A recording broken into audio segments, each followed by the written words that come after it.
উম, অনেক পড়ি কিন্তু কিছুই মনে থাকে না। যাদের আমার মতো এই প্রবলেম, আজকে তাদের জন্য এই ভিডিওটি। এই সমস্যাটিকে ওভারকাম করতে গেলে তোমার কিছু টেকনিক অ্যাপ্লাই করতে হবে।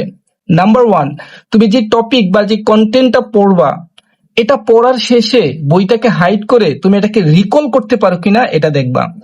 রিকল করা মানে হচ্ছে তুমি বইয়ের যে ভাষায় এটা শিখেছো সেটাকে হুবহু ওই ভাষায় না বলে তুমি ট্রান্সলেট করে তুমি নিজের ভাষায় এক্সপ্লেন করতে পারো কিনা বা রিকল করতে পারো কিনা এটা দেখবা।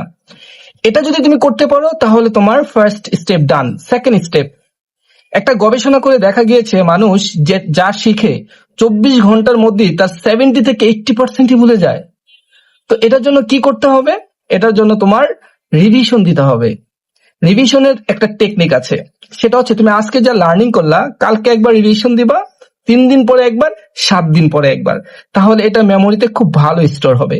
নাম্বার 3, তুমি যে কন্টেন্টটা পড়লা সেটাকে টেক্সট না ভেবে সেটাকে একটু পিকচার ভিজুয়ালাইজেশন করতে পারো কিনা এটা ট্রাই করো। হিউম্যান একটা ব্রেনের নেচার হচ্ছে সে টেক্সটকে মনে রাখতে পারে না, সে মনে রাখতে পারে পিকচারকে।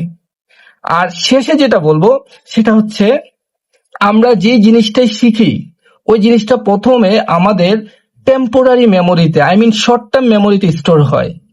এই শর্ট টার্ম মেমোরি থেকে এটাকে লং টার্ম মেমোরিতে নেওয়ার জন্য আমাদের প্রয়োজন হয় ঘুমের। আমরা অনেকেই অনেক স্টাডি করি, স্টাডির সময়টা ঠিকই থাকে কিন্তু ঘুমের সময়টাকে আমরা অন্য কাজে ইউজ করি। এতে করেই মূলত আমাদের যে পড়াগুলো পড়ি এত কষ্ট করে সেটা ভুলে যাই।